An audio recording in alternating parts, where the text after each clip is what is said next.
Hello everyone, कैसे हैं आप सब।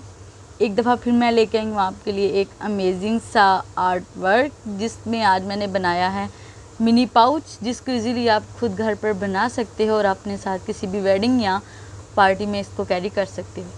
तो चलिए स्टार्ट करते हैं हम अपनी वीडियो, मगर उससे पहले मेरे चैनल को लाइक एंड सब्सक्राइब ज़रूर कर दीजिएगा। Thanks for watching this video.